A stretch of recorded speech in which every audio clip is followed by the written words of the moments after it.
Chicos, ¿qué tal? Muy buenas nuevamente. Para saludarlos y continuar con nuestras clases de historia que ustedes ya saben siempre tocan los días jueves. Bueno, vamos a tocar hoy día una clase muy bonita, ¿no? Está en el libro en la página número 12 en el tema de historia del Perú, que trata sobre los primeros pobladores de los Andes y eh, las primeras culturas pre-incas de los Andes o las primeras culturas de los Andes, ¿no? Entonces, para eso vamos a ir un poco a nuestros gráficos. A ver si se puede ver. Vamos a achicar esto. Vamos a achicarlo. Muy bien. Listo. A ver, por aquí. Tenemos que los primeros pobladores del Ande llegan en dos periodos: el conocido periodo lítico y el conocido periodo arcaico. Acá vemos un poquito cómo se van dividiendo, ¿no? El periodo lítico tiene sus divisiones y el periodo arcaico también. Entonces, el primer momento en el que llega el hombre es en el periodo lítico. Vamos a recordar que más o menos los primeros hombres que llegan al país, o bueno, al mundo andino, son hombres que ya tienen cierta evolución. Son Homo sapiens sapiens, ¿no? Son personas que tienen cierto desarrollo craneal, ¿no? Que ya saben cazar, ya saben recolectar, como podemos ver acá, ¿no?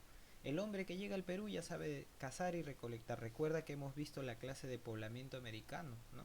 Recuerda que hemos visto la prehistoria, cómo aparecieron los primeros hombres en antropogénesis. Y que la contradicción principal aquí, no solo en el mundo andino, sino en el mundo, va a ser el hombre contra la naturaleza. Claro, vamos a ir viendo este tema, ¿no? Y vemos que el hombre llega en una etapa conocida como el Pleistoceno superior. Acuérdate que dividíamos las eras geológicas en Pleistoceno y Holoceno, ¿no? El Pleistoceno es un tiempo de mucho frío en donde se dan las eras glaciales o las eras del hielo, pero vamos a ver que el hombre va llegando en el en el Pleistoceno superior, ¿no? O final, ya, o sea, cuando ya estamos a punto de cambiar al Holoceno y tener un clima de calor. Igualmente, el planeta estaba pero muy frío. Pero bueno, vamos a ver en el lítico el hombre andino cómo era. Primero, es un periodo en el que llega un hombre que sabe cazar y recolectar, ¿no? Todavía está en contradicción con la naturaleza, todavía no puede derrotar a la naturaleza. Existe una presencia de una megafauna. ¿A qué conocemos como megafauna? La megafauna, si bien en otros países podría ser los mamuts, aquí teníamos, por ejemplo, animales gigantes, mamíferos gigantes, como los esmilodontes, los megaterios, las paleoyamas, que eran llamas pero gigantes, ¿no? Los caballos primitivos, las tarucas. O sea, es fauna que se fue extinguiendo con el tiempo, pero era mamíferos gigantes, ¿no? Entonces el hombre cazaba a esos mamíferos y recolectaba una serie de plantas, ¿no? Que sabía que crecían en determinado sector y los esperaban.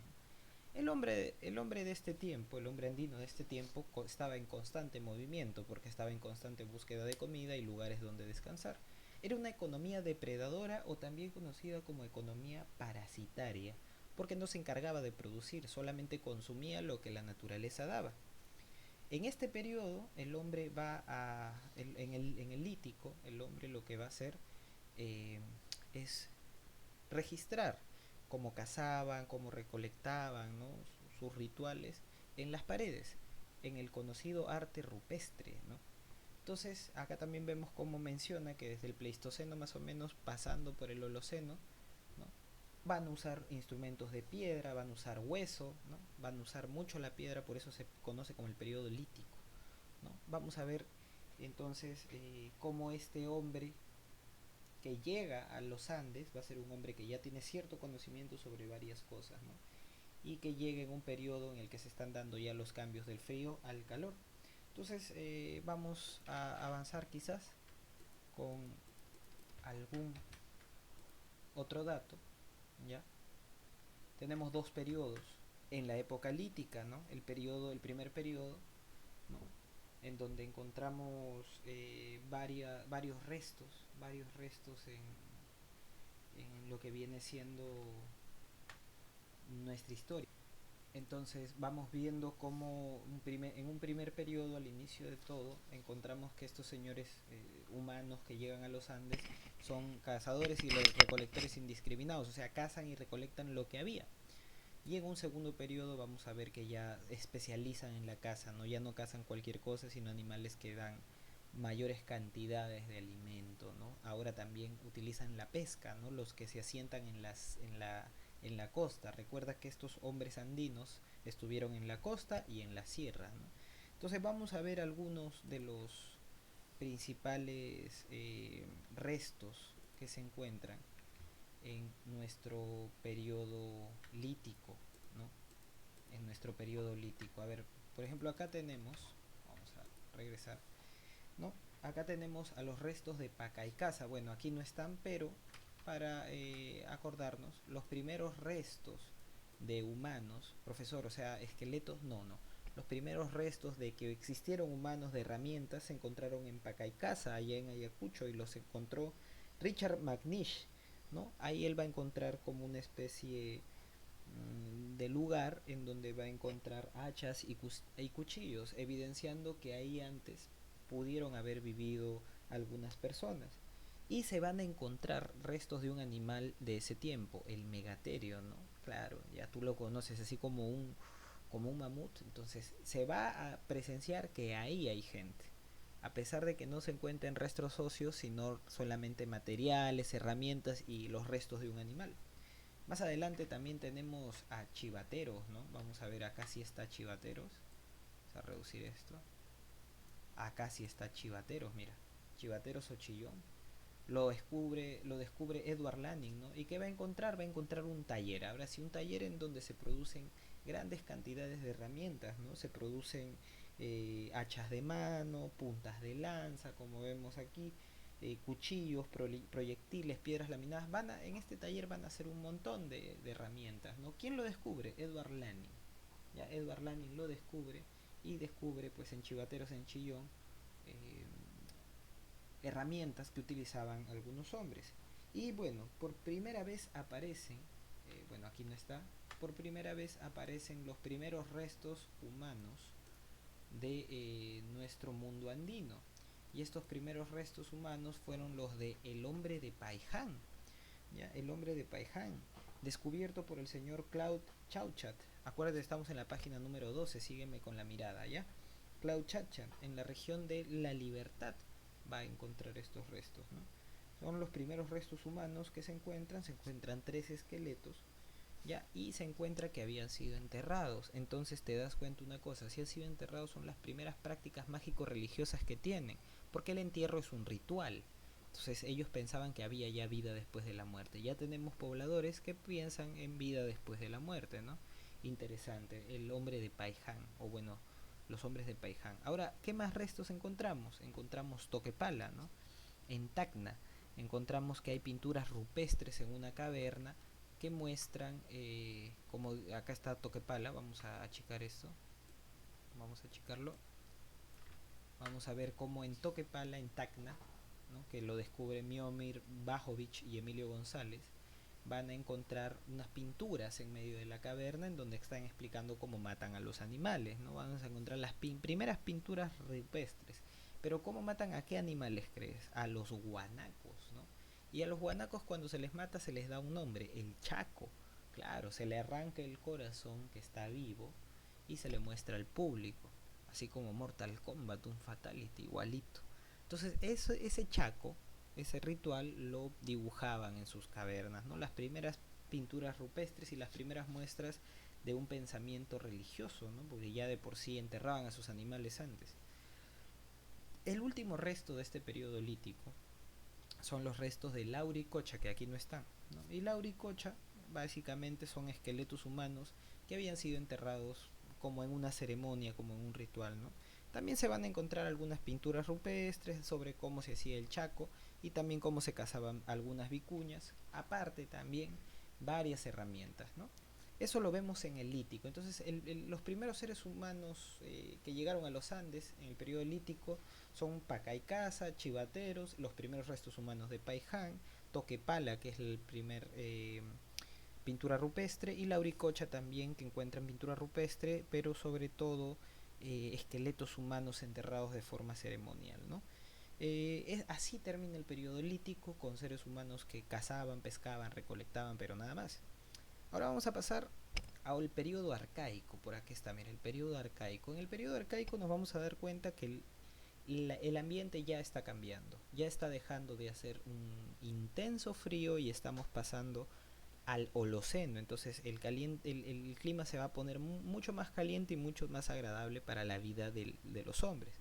Lamentablemente no para los animales. En el arcaico va a desaparecer la megafauna y va a surgir una nueva serie de mamíferos pero más pequeños. Van a desaparecer los megaterios, las paleoyamas, porque no se acostumbraron al cambio de clima de nuestra realidad en ese tiempo, ¿no? Que estaba pasando del frío extremo al calor, ¿no? Entonces básicamente no se adaptaron.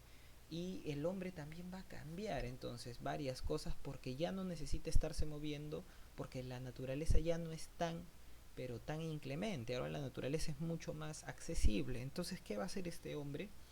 Durante el periodo arcaico va a comenzar su proceso de domesticación de las plantas y de los animales. Pero para ver eso vamos a tomar en cuenta los primeros restos. No, acuérdate que estos hombres ya no solo cazan, pescan y recolectan, ya están viendo cómo ha cambiado el clima en hacer agricultura o primero horticultura y también criar animales, ¿no? Criar animales. El hombre comienza a pensar en que si deja de pescar y mejor cría los animales por sí mismo, pueden salir.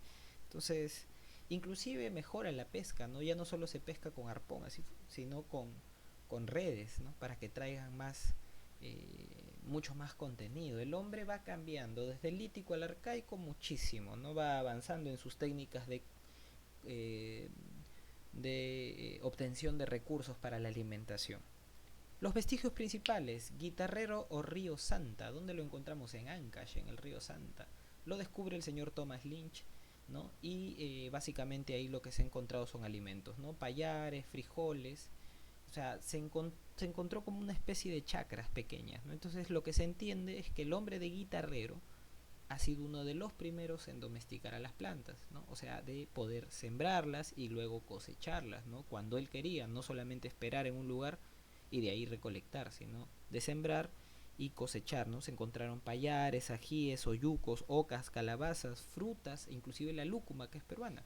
Entonces se dice que el hombre guitarrero podría ser el primer agricultor, vamos a verlo, pero ya estamos abandonando ya la caza y la recolección, vamos poquito a poquito. ¿No? Tenemos los restos de Santo Domingo o Paracas, ¿no? Acá está, mira, este es en el arcaico inferior. A 1 kilómetro del mar de Paracas, Federico Engel, no Federico Engels, el amigo de Karl Marx, el filósofo economista, sino Federico Engel, un arqueólogo suizo, ¿no? Descubre restos de casas semisubterráneas, así como un círculo, ¿no? Y las descubre cerca, pues, del mar de Paracas, ¿no? Es interesante, en la región de Ica, ¿no? Encontró también como que una especie de barquitos que en el norte los usan mucho, que es la totora, que lo hacen con la totora, que es como una especie de paja que existe, y eso flota muy bien. Entonces encuentran palos, huesos de ballena con los que se hacían herramientas, ¿no? Encuentra cañas de pescar hechas con fibras de cactus y encuentran la primera quena, ¿no? La primera quena, el primer instrumento musical aparece en el arcaico inferior en los restos de Paracas o Santo Domingo. Entonces se va a encontrar bastante avance ya con Paracas o Santo Domingo, ¿no? Ya que existe un modo de vida mucho más sedentario, ¿no? De quedarse en un solo lugar, de tener un taller, eh, de inclusive poder tener tiempo para no solo cazar todo el día o no solo domesticar las plantas y los animales, sino para ponerse a hacer música, porque aparece la primera quena aquí, ¿no? ¿Qué es una quena, profesor? Es un instrumento musical como una flauta, solo que no tiene boquilla. Entonces, eso quiero que te acuerdes porque va a venir en mi examen de ley, ¿no? ¿En qué periodo de nuestra historia aparecen los primeros instrumentos musicales? Bueno, vamos continuando. Vamos continuando. Tenemos en el arcaico superior, ¿no? Los restos de Tablada del Urín. Al sur de Lima, al sur de Lima, vamos a ver, o también se le conoce como Chilca, ¿no? Chilca, al sur de Lima, vamos a ver que la señora Josefina Ramos de Cox haya viviendas semisubterráneas, circulares, haya esqueletos humanos y abundantes materiales orgánicos que hacían pensar que en ese lugar vivía como una pequeña ciudad, ¿no? Era como si los aldeanos, una pequeña aldea, ¿no? Inclusive se practicaban rituales, rituales interesantes, rituales funerarios, ¿no? Rituales de enterramiento de sus muertos. Se pensaba que aquí en Chilca o Tablada de Lurin existía una civilización, ¿no? Ya con una pequeña ciudad inclusive. Entonces hay que tomar en cuenta eso. Estamos en la página 13 de nuestro libro. Bueno, continuando también, continuando, tenemos al sur de Lima, Pucusana, conocido también como Piquimachay. Piquimachay, ¿no? Básicamente Piquimachay, que aparece gracias a el señor Richard McNish otra vez. En la región Ayacucho se van a encontrar huesos, se van a encontrar restos de cuyes, restos de camélidos, o sea, de llamas, ¿no? Y lo que indica que aquí en Piquimachay tuvimos al primer domesticador, pero no de cualquier animal, sino de los cuyes, ¿no? Ahora los cuyes se domestican, ¿no? Tú te comes un cuy silvestre, no, te comes un cuy que ha sido criado en cautiverio, ¿no? Bueno, también hay otro resto, los restos de Telarmachay, ¿no? Ubicados en Huancayo, por la zona de Junín, ¿no? Por donde está Huancayo, ¿no? Representa el primer domesticador de camélidos, o sea, de llamas, de tarucas, ¿no? Vamos a ver que el último periodo de nuestro arcaico va a ser el arcaico, a ver, perdonen, ajá, ya, listo. El arcaico superior. El arcaico superior, final o tardío, y vamos a reducir esto para verlo aquí. El arcaico superior. Aquí vamos a encontrar varias cosas, ¿no? Interesantes. En el arcaico superior vamos a encontrar varios vestigios, ¿no? El vestigio de Cerro Paloma, aquí está, mira, al sur de Lima. También lo descubre el mismo arqueólogo Federico Engel. Es el primer monumento arquitectónico de América. Ya aquí estamos viendo que aparecen los primeros templos y las primeras ciudades. Y donde hay templos hay religión, donde hay religión hay sacerdotes. No, es una aldea interesante. Tiene varias construcciones hechas de barro. Y aparece lo que se considera como la ciudad más antigua de América, Caral, ¿no? Caral. Se pensaba que la cultura o la ciudad, la civilización más antigua de América era Chavín, pero ahora con los descubrimientos de la arqueóloga y científica social Ruth Chadi, que es profesora de la Universidad de San Marcos, donde estudié yo, eh, se entiende que Caral es una de las civilizaciones más antiguas de América y definitivamente de nuestro país, de nuestro mundo andino, ¿no?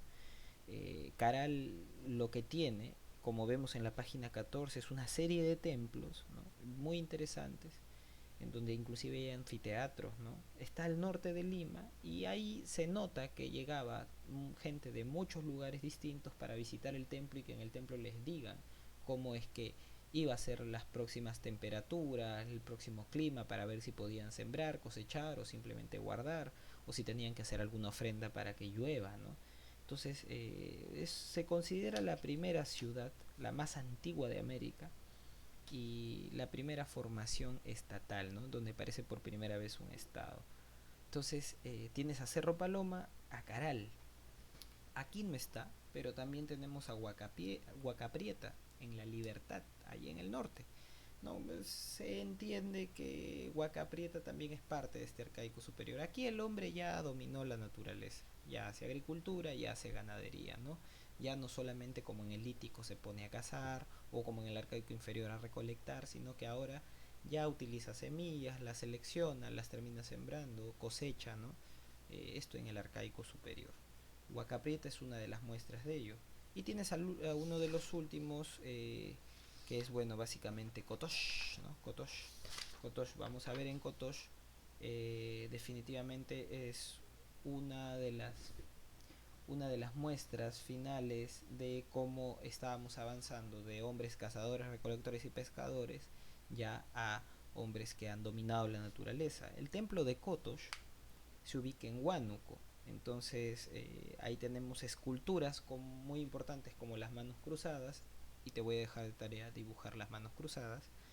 Y por eso al templo se le denomina pues el templo de las manos cruzadas, ¿no? Se plantea que son los brazos cruzados son la escultura más antigua de todo el país, pero bueno, habría que verlo.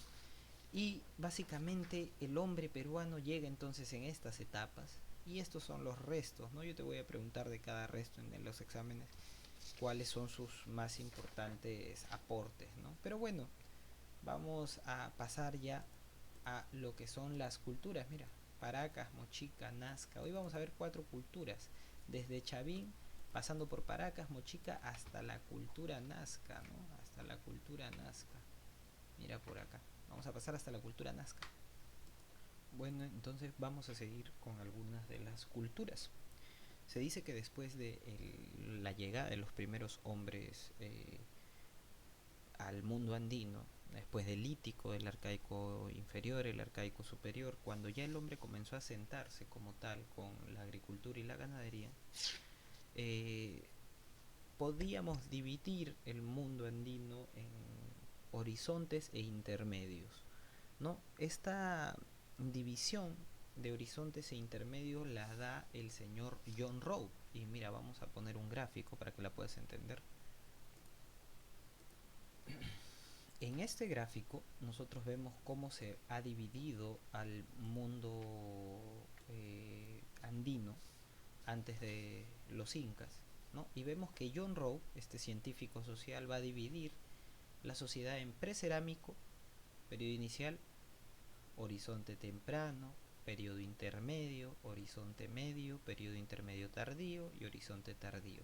Básicamente lo que significaban los horizontes eran periodos de síntesis de varias culturas anteriores que se juntaban en culturas más grandes, y los intermedios eran periodos de dispersión, ¿no? Estas grandes culturas que se formaban acá se dividían en varias culturas chiquitas, se expandían y luego se volvían a juntar en otro horizonte.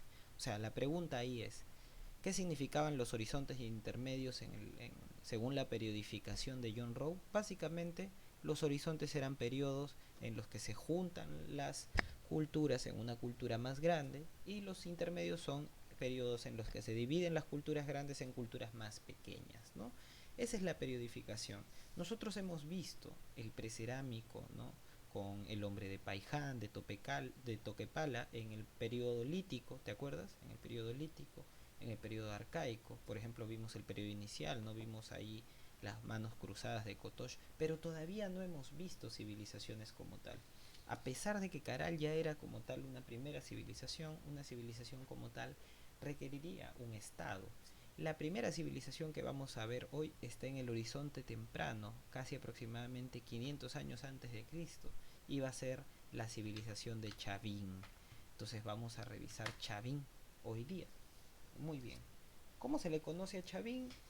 Eh, Básicamente con ese nombre, ¿no? Es el nombre que se le da a una cultura que nosotros hemos visto desarrollarse desde Ancash, llegando hasta Tumbes, pasando hasta Ayacucho. Muy grande, cubriendo el norte hasta la sierra, ¿no?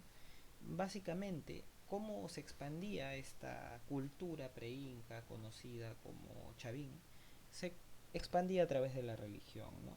Fue el arqueólogo Julio César Tello, ¿no?, el que definió a Chavín como la cultura inicial de todo el país, y que a partir de esa cultura surgen todas las demás. Los actuales estudios desmienten ello porque una de las primeras culturas fue Caral, pero se conoce que sí, Chavín fue importante porque fue la cultura que sintetizó todo lo que había antes. Entonces, continuando con este tema, ¿no?, vamos a ver que eh, esta cultura Chavín va a estar compuesta básicamente por una civilización religiosa, ¿no? Y aquí quienes van a gobernar van a ser fundamentalmente los sacerdotes. Pero ¿dónde vivían los sacerdotes, no? Los sacerdotes básicamente vivían en templos, donde adoraban a los dioses, ¿no? Estos templos de Chavín van a ser conocidos como, por ejemplo, el castillo de Chavín, ¿no? En Chavín de Huántar, en la parte de la sierra de Ancash.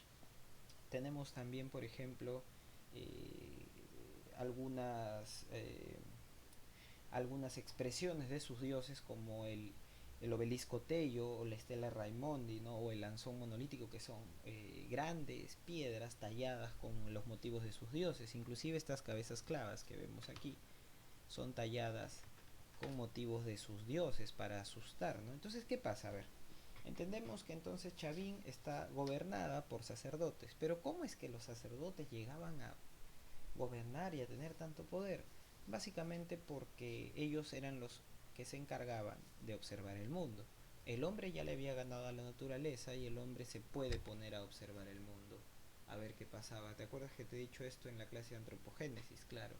Entonces, ¿quiénes se pueden encargar de ver el mundo? Quienes ya tienen un excedente, quienes ya no están persiguiendo la comida. Estas personas se van a encargar de vender información. Ven que cada vez que viene una estrella viene en una temporada de lluvias. Entonces esa información se la venden a cualquier persona diciéndole, bueno, es porque Dios quiere va a llover en 3 días, pero él ya sabe porque ya llegó la estrella. ¿Cuál es el pago para él? Un pequeño sacrificio para los dioses. Entonces todo el mundo llegaba a los templos para pedirle favores a los sacerdotes, ¿no? Señor sacerdote, que ya llueva, por favor, aunque el sacerdote ya sabía que iba a llover. Señor sacerdote, dígame qué hago. Y el sacerdote hacía como que hiciera un ritual con los dioses, así, y para eso necesitaba un sacrificio, ¿no? Sacrificio de alimentos, sacrificio de personas, ¿no? Entonces, lo que vamos a ver es que así van a dominar a la gente y luego van a meter miedo, ¿no? Sus principales dioses eran los que estaban en estos tallados en piedra. Ellos fueron muy, muy buenos con los tallados en piedra y mira, duran años, duran miles de años, mira. Tienes a la Estela Raimondi, el lanzón monolítico, tienes al obelisco Tello y estas que son las cabezas clavas. Entonces, tarea ahí, por ejemplo, tarea, me vas a dibujar la Estela Raimondi, el obelisco Tello, ¿no? Y el lanzón monolítico. Punto, nada más. Lo vas a dibujar ahí en tu cuaderno, ¿ya? Básicamente entonces Chavín se compone de la unión de otras culturas y se va a expandir en torno a lo que viene siendo, ¿qué cosa? La religión, muy bien, la religión. Ahora vamos a ver, vamos a continuar con otra cultura, la cultura Paracas, mira qué bonito. Y la cultura Paracas la vamos a conocer en dos periodos, el periodo cavernas y el periodo necrópolis, ¿no? Lo que pasa es que a Paracas lo vamos a dividir dependiendo de cómo enterraban a sus muertos, ¿no? Entonces eso ya lo vamos a ver en un rato. A ver, pero vamos a ver, ¿dónde inicia Paracas, ¿no? ¿Dónde inicia Paracas? En el sur de Lima, al sur de Lima, en Ica, ¿no? Y básicamente lo que el primer periodo de los Paracas, las Paracas cavernas, se le conoce como cavernas porque en algunas cavernas a sus muertos los enterraban así, mira, en cunclillas, en posición fetal, y los tapaban con un montón de mantos. Entonces, como los guardaban en cavernas y los enterraban así, se les llamó Paracas cavernas. ¿Qué más podemos decir de esto, no? Que es, como ya te dije, está en la región Ica, en la zona llamada Cerro Colorado, en la península de Paracas. Y nada más. Era dividida por su forma de enterrar a los muertos. La otra forma de enterrar a los muertos que tiene es la forma necrópolis. Pero antes de hablar de eso, acuérdate que Paracas Cavernas eran los que enterraban a sus muertos así, en medio de un montón de telas. ¿Ya? Estos señores también tenían una cerámica muy interesante. Esta es, mira, la cerámica polícroma de varios colores, varios colores. Y ellos lo pintaban después de llevar esto al fuego. Pero profesor, ¿para qué lleva barro al fuego? Para que se endurezca, ¿no? Porque estos le servían como jarras, le servían como ollas, ¿no? Entonces, finalmente, lo que terminan haciendo es pintarlo después, ¿no? Entonces, Paracas tenía influencia Chavín porque la cerámica más o menos también en Chavín era así, no se pintaba después de. ¿Y qué pintaban aquí? Bueno, las cosas de su vida cotidiana. Ahora vamos con Paracas Necrópolis, ¿no? Acá vamos a ver que cambia, ya no entierran a los muertos así, sino lo entierran en grandes como piscinas, ¿no? Los entierran como en grandes y gigantescas piscinas que eran llamadas las necrópolis. Entonces, estos señores eran ya no enterrados en cavernas, sino ahora en necrópolis, ¿no? Como una especie de piscina de donde se enterraban un montón de muertos. Y en estas piscinas enterraban a los muertos con sus respectivos vestimentas y también con fardos, ¿no? O sea, con telas que los cubrían. Aquí también podemos descubrir una operación quirúrgica, aunque no te lo creas, había medicina en el tiempo Paracas, que curaba distintas enfermedades, ¿no? Entonces por aquí vamos a ver que los Paracas se encargan de la medicina. haciendo dos cosas, las deformaciones craneales y las trepanaciones craneales. Primero las trepanaciones, mira aquí, un cráneo y un pedacito como si les hubiera salido. ¿Qué pasaba? Que si tú tenías alguna enfermedad, ellos pensaban que sacándote un pedazo de cráneo, esto podía mejorar. Y te ponían, en vez de ese pedazo de cráneo que te sacaron, te ponían, si es que tenías mucho dinero, un pedazo de metal que no se infectaba. Pero si no tenías dinero, hasta madera te ponían. Y eso se infectaba y te morías. Ahora, ¿esas trepanaciones craneanas servían? No, pero fueron las primeras operaciones quirúrgicas de nuestro país. O sea, habían médicos cirujanos en ese tiempo. ¿Qué más? Modificaciones corporales, las deformaciones craneanas. Bueno, desde pequeños les amarraban a los chicos el cráneo con tablillas para que se les estirara o para que se les achatara. Las deformaciones craneanas dependían mucho del estatus, ¿no? Decían que las cabezas alargadas eran más largas porque querían llegar a Dios que estaba en el cielo, ¿no? Que era el Dios Sol, podría ser. Entonces, estos paracas también son recordados por las modificaciones corporales o las trepanaciones craneanas y también las deformaciones, ¿no? Del cráneo, ¿no? Son los primeros médicos, se dice. Entonces, vamos a ver que estos señores paracas van a resaltar en muchas cosas, ¿no? En su periodo cavernas, por enterrar a las personas en las cavernas entre varios fardos en posición fetal, por su cerámica polícroma, ¿no? Y en Paracas, ya necrópolis, vamos a ver que van a ser determinantes por sus textiles. Hacen unas muy buenas telas con estos colores y este tipo de motivos, ¿no? Pero también por enterrar a sus muertos como que en grandes piscinas. En este periodo necrópolis, en el último periodo de la cultura Paracas, la cerámica ya no va a ser de muchos colores, sino ahora va a ser monócroma. Se va a usar un color, o el negro, o el gris, o el rojo, ¿no? El cobrizo. Entonces vemos que hay muchas diferencias ya ahora en Paracas. Entonces vamos avanzando y hemos visto Chavín y nos estamos dando cuenta que el pensamiento mágico religioso es muy fuerte ahorita, muy fuerte.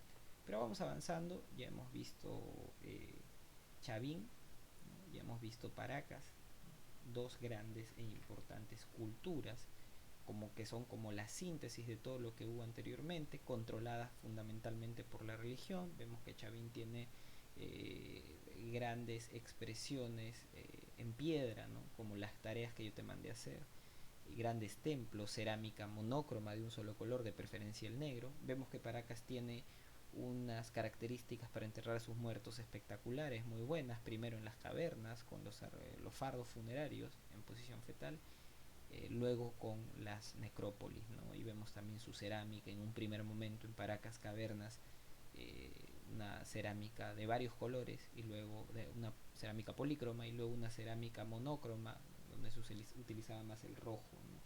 Y también vemos que ellos innovan en la medicina, claro, con las deformaciones craneanas y con las trepanaciones craneanas. Pero continuamos, continuamos y ahora vamos a pasar del horizonte temprano, Chavín Paracas, a vamos a ver el intermedio temprano, un periodo en donde estas culturas se rompen y surgen nuevas culturas. Pero aquí solamente vamos a ver Nazca y Mochica, ya los demás lo vamos a dejar para otra ocasión, pero vamos a ver Nazca y Mochica. Entonces, vamos a ver primero Mochica. La cultura mochica es una cultura que surge en la costa norte, al norte del país, donde hay playas muy cálidas, ¿no? Donde están lugares como La Libertad, Lambayeque, ¿no? Y bueno, básicamente esos son los lugares en donde se va a desarrollar la cultura mochica. Una cultura muy importante porque se encarga de explorar el mar, pero eso ya lo vamos a ver en su momento. Vamos a ver que Mochica es una sociedad que ya no es tanto como Chavín o Paracas encargada solo por la religión o que se gobernaba solo por la religión, sino que ahora se va a gobernar también por un estado de militares, porque quienes van a proteger al sacerdocio o a los templos van a ser los militares, por orden de quién, de los dioses. Muy bien, entonces va a ser un estado aristocrático militar, ¿no? Un estado religioso militar, ¿no? No solamente ahora solo va a tener sacerdotes, sino también a guerreros.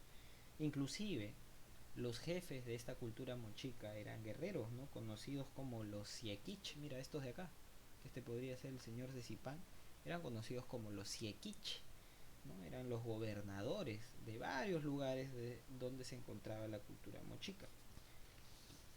Más allá de los Siequich, habían gobernantes más pequeños, que eran los Alaex, eran gobernantes de territorios más pequeños. Ellos se asentaron en un lugar muy difícil, ¿no? En el Valle de Chicama, en la región de la Libertad, y esas son zonas muy difíciles donde hacer agricultura, que era la actividad principal de este periodo, ¿no? Ya que estamos domesticando los animales y las plantas. Entonces lo que ellos van a hacer fundamentalmente va a ser el dominio del agua, ¿no? O sea, van a construir represas, van a construir canales, van a construir acueductos. ¿Por qué? Para poder desviar el agua hacia sus sembríos, ¿no? Porque la zona era muy difícil en donde ellos se desarrollaban. Eh, Vamos a ver algunas de sus expresiones culturales. Ya sabemos cómo era la sociedad, ¿no? Teocrático militar, existía el Alaec, ¿no? Existía el Siequich, que era el jefe máximo. Ya estamos viendo también que su principal actividad era la agricultura y que básicamente eran especialistas en hacer represas, presas, acueductos, canales. Pero ahora vamos a ver su cerámica. Su cerámica básicamente era muy importante porque son de los primeros que comienzan a hacer este tipo de cerámica. Mira, muy bonita. Las cerámicas o los huacos retrato. Mira, acá retrataban no solamente su vida, sino también a las personas. Muy interesante, ¿no? Los huacos retrato. Hacían huacos también de actividades, ¿no? Cotidianas del día. O también de, por ejemplo, de relaciones sexuales entre personas. Huacos eróticos se conocen. Yo sé que te debe estar riendo ahorita, pero ya estás grande, mira. Así, dos personas echadas en una cama, probablemente teniendo relaciones sexuales, en un huaco. Interesante eso. Interesante, ¿no? Estos restos se van a encontrar en dos templos. Profesor, pero usted me ha dicho que eran militares, claro, pero te he dicho teocrático militar, o sea que entre religioso y militar. Y se van a encontrar en templos, los templos más importantes de esta cultura, la Huaca del Sol y la Huaca de la Luna, ¿no? Que se encuentran en la Libertad, ¿no? En la Libertad, aquí en uno de nuestros departamentos del Perú, ¿no? Eh, Uno de los más importantes hallazgos de la cultura mochica es de donde viene este señor, ¿no? La tumba de el señor de Zipán en la Huaca Rajada, ¿no? Que lo descubre el señor Walter Alba en Lambayeque. Y también más adelante se va a descubrir que habían gobernantes mujeres, como la dama de Cao. Encuentran la tumba de una señora que estaba muy ataviada de ropas y que podría haber sido una gobernante mochica, ¿no? O una sacerdotisa, como la conocen. Muy interesante la cultura mochica, ya vas viendo cómo se desarrolla. Y finalmente la cultura nazca. Nazca se encuentra al sur también de Lima, al sur de Ica, muy a la parte sur de Ica, ya casi llegando a Arequipa. Y es una cultura básicamente que se asienta en un desierto. La cultura nazca pertenece también al intermedio temprano, es una cultura que proviene de Chavín, proviene de Paracas, ¿no? Y se desarrolla ahí, como te digo, en la ciudad de Cahuachi, ¿no? Afuera de la ciudad de Cahuachi, al sur de Ica, ¿no?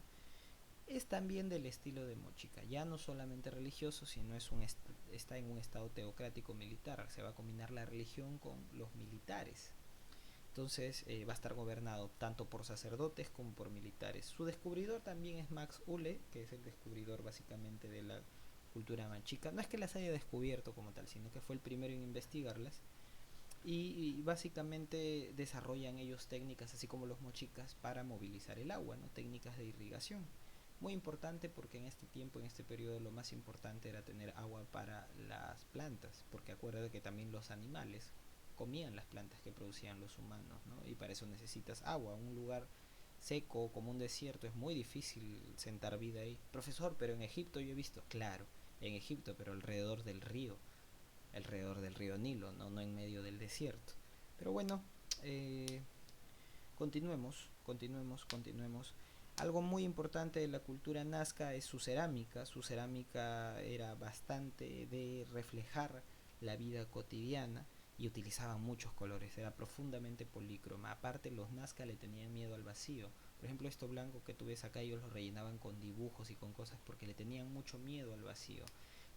Necesitaban que todo esté lleno, ¿no? Entonces decoraban las cosas teniendo en cuenta su horror al vacío y llenaban todo, ¿no? Eran polícramas sus cerámicas porque utilizaban distintos colores, ¿no? Y bueno, ¿no? Básicamente lo más recordado de la cultura nazca es esto de acá. Profesor, las líneas de Nazca, sí. También conocidos como geoglifos. Hasta ahora no se sabe bien para qué sirven o para qué lo idearon los nazcas como tal. No se conoce su objetivo ni las causas del haberlo hecho, pero se ha ido estudiando. Hay una teoría que dice su principal estudiadora, la señora María Reich, que ya falleció, que era un calendario astronómico, ¿no? Era un calendario con símbolos distintos. Si tú puedes ir a Nazca y ver las líneas de Nazca en avioneta, te lo recomiendo bastante para que conozcas, porque esto parece chiquito, pero es gigantesco, o sea, son grandes obras de las civilizaciones antiguas que nos dejan prueba de que eran geniales estos primeros hombres del mundo andino. Entonces es fundamental acordarnos que la señora que más estudió esto fue la señora María Reich. Le decían la loca de las líneas, ¿no? Sí, cuando estaba muy viejita iba con su escoba a limpiar las líneas para que no se llenen de polvo. Muy bonito. Bueno, chicos, hemos aprendido entonces que el hombre ya también venció a la naturaleza, pero ¿en dónde? Aquí en el Perú o en los Andes, y comienza a asentar sus civilizaciones, ¿no? Ya no se va a perseguir la comida, sino ahora se va a sentar va a asentar civilizaciones, pero alrededor de algo, de los templos, porque los estados básicamente son sacerdotales, son teocráticos, ¿no? Gracias a que los sacerdotes tenían mucho conocimiento de la realidad. Más adelante va a avanzar a teocrático militar, los militares también van a cobrar una importante labor, pero básicamente la historia que sigue hasta las próximas clases va a ser el desarrollo de lo que vienen siendo más civilizaciones, ¿no? Más civilizaciones, porque acuérdate, ya pasamos un horizonte, ¿no? El primer horizonte, el horizonte temprano, perdón, el horizonte, sí, pues el horizonte temprano, donde vimos Chavín y Paracas, ¿no? Los horizontes son los periodos en donde se concentran las culturas, dos culturas grandes, Chavín y Paracas. Hemos visto un intermedio, el intermedio temprano, que son periodos en donde las culturas anteriores se dividen y surgen muchas culturas, y vamos a seguir viendo así hasta los incas, varios horizontes intermedios, bueno, un par más, y vamos a ir viendo cómo aparecen varias culturas con características muy interesantes, ¿no? Desde tener huacos que botan sonidos hasta tener retratos, etcétera, etcétera, ¿no? Entonces vamos resolviendo algunas preguntas del libro para terminar la clase de hoy. Vamos al tema 2 primero, a la página, a ver, vamos a ver, Paca y Casa, el 11, vamos a la página 12, vamos a comenzar con la página 12, vamos a seguir 12, 13, 14 y 15. Vamos a ver la práctica en clase. Tú me vas a resolver todo, obviamente, pero vamos a darte alguna ayuda. A ver, pregunta de San Marcos 2014. Mira, esto se responde, ¿sabes cómo? Vamos a agrandar mi rostro. A ver.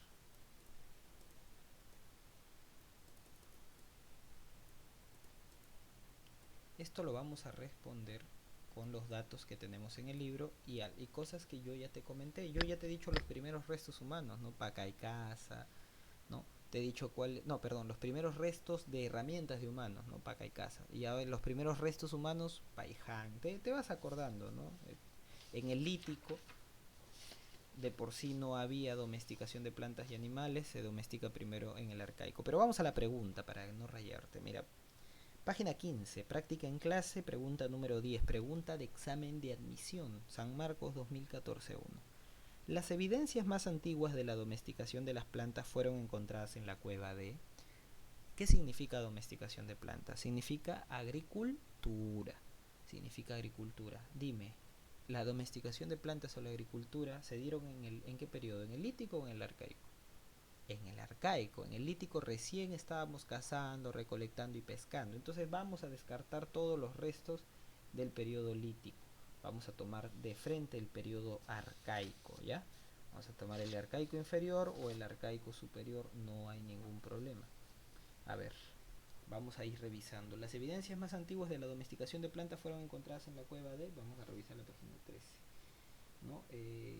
La cueva ubicada... mira, la primera, Guitarrero. La cueva ubicada a orillas del río Santa en la región Ancash fue descubierto por Thomas Lynch. Se hallaron cultígenos como frijoles, payares, ajíes, oyucos, ocas, calabazas y frutas como pacay y lúcuma. Qué fácil. Entonces, la respuesta ahí definitivamente es Guitarrero. La primera prueba de domesticación de plantas se da en Guitarrero. Profesor, no me hubiera demorado un montón. ¿Cómo lo hizo usted? Bueno, repito, si yo te he explicado que todavía en el periodo lítico los humanos que habían llegado a los Andes eran humanos de una economía parasitaria, que solo cazaban, recolectaban y pescaban, y te he dicho que en el arcaico recién han domesticado a las plantas, han hecho la agricultura, entonces tú vas a dejar de buscar en el lítico y vas a buscar de frente en el arcaico cuál es el primer hombre que aparentemente había domesticado a las plantas. Y el primer hombre es el hombre de Guitarrero, porque se encontraron ahí un montón de productos que no solamente había recolectado, sino que había sembrado y había producido. Entonces esa pregunta es la letra D de dado, ¿no? La D de dado. Vamos a responder una pregunta más de la tarea para la casa. Vamos a responder. Mira, vamos a la pregunta número 5 de la tarea para la casa. Ya, a ver. Fue posiblemente un cazador de megaterios, mastodontes y demás fauna extinguida del Pleistoceno. Otra pregunta con la que tienes que familiarizarte. ¿Te acuerdas en qué periodo vamos a pasar del Pleistoceno al Holoceno? En el periodo arcaico. En el periodo arcaico vamos a ver que ya estamos terminando el Pleistoceno, ya lo hemos terminado, ahora vamos a pasar al Holoceno. Cuando hay un cambio del Pleistoceno, que hace mucho frío, al Holoceno, la civilización humana se ve más cómoda. Pero ¿cuáles son los animales que se extinguen? Bueno, la megafauna, los megaterios, las paleoyamas, los mastodontes, esos comienzan a desaparecer. Entonces, ¿cuándo existió esta megafauna? En el tiempo del Pleistoceno. En el tiempo del Holoceno van a desaparecer y van a aparecer nuevas. Entonces, si aquí me preguntas, ¿fue posible cazador de megaterios, mastodontes y demás fauna extinguida del Pleistoceno? ¿Cuál es la fauna del Pleistoceno? La megafauna, ¿no? Entonces, ¿en qué periodo hemos visto megafauna y Pleistoceno? En el lítico. En el arcaico ya estamos ya en el Holoceno. Entonces, el arcaico lo vamos a descartar. Nuestra respuesta está entre los miembros del lítico, ¿no? Entonces, Toquepala, Lauricocha, cualquiera de esas podría ser. Entonces, fue posiblemente un cazador de megaterios, mastodontes y demás fauna extinguida del Pleistoceno, o sea, demás fauna de acá, del periodo lítico. Vamos a ver. Vamos a ver. Mira, y la respuesta es básicamente Pacaycasa. ¿Por qué? Porque mira, Pacaycasa, encontrada en la región de Ayacucho, dice lo siguiente. ¿Ya? Vamos a ver, página 12. Pacaycasa, ubicado en la región de Ayacucho. En ella, Richard McNish encontró diversos utensilios de piedra. La importancia radica en que son los instrumentos líticos más antiguos del Perú, está bien. Los mismos que fueron elaborados mediante la técnica de la percusión, o sea, el chancado hacia la piedra hasta que coja forma. Se encontraron hachas y cuchillos, y también se encontraron los restos de un megaterio. Si estás encontrando hachas, cuchillos y los restos de un animal de esta megafauna, entonces se podría decir que el hombre de Pacaycasa fue el primer cazador de esta fauna. Pero vamos a leer los demás por si acaso. Ya, mira, en Chivatero se encontraron cuchillos, proyectiles, era un taller, pero no se sabe si de ahí venían los cazadores porque no se encontraron restos de estos animales. Vamos a ver Paiján, son los primeros restos óseos encontrados. Se encuentran arpones, ¿no? Y se encuentran muchas cosas para la pesca también, pero no se terminan encontrando restos de animales. Ahora, Toquepala y Lauricocha no son, ¿sabes por qué? Porque no estamos preguntando, vamos a tomar en cuenta cuáles fueron los primeros que se encargaban de cazar estos animales, ¿no? Estos señores que cazaban megafauna. Entonces, podemos ver ya que Toquepala y Lauricocha son cazadores como tal, más o menos, pero estos señores estaban en el periodo final del Pleistoceno y ya la megafauna estaba escaseando, o sea, ya estaba desapareciendo. Aquí vemos que dicen que en Lauricocha y en Toquepala cazaban vicuñas, cazaban tarucas, ¿no? Cazaban guanacos, o sea, fauna de este tiempo ya. Pero ¿quién había cazado por primera vez esa megafauna? Los megaterios, los mastodontes, los esmilodontes. Bueno, el hombre de paca y caza, porque se encontraron hachas, cuchillos y encima se encontraron restos de animales. Esa es la respuesta, la letra C de la pregunta número 5. Chicos, yo con eso me despido. Cualquier duda que no hayan comprendido, tienen que darle una repasada al libro y también tienen que hacerme la pregunta a mí. La tarea solo se hace llegar por Classroom. Cualquier duda a mi Facebook, perdón, a mi WhatsApp personal, por favor, muy atentos a su clase. Todas las instrucciones son aquí en esta plataforma. Yo hoy se los he dicho. Muy bien, chicos. Espero que me entreguen su tarea hoy día y espero también que me entreguen su tarea para la próxima clase. Muchísimas gracias y nos vemos.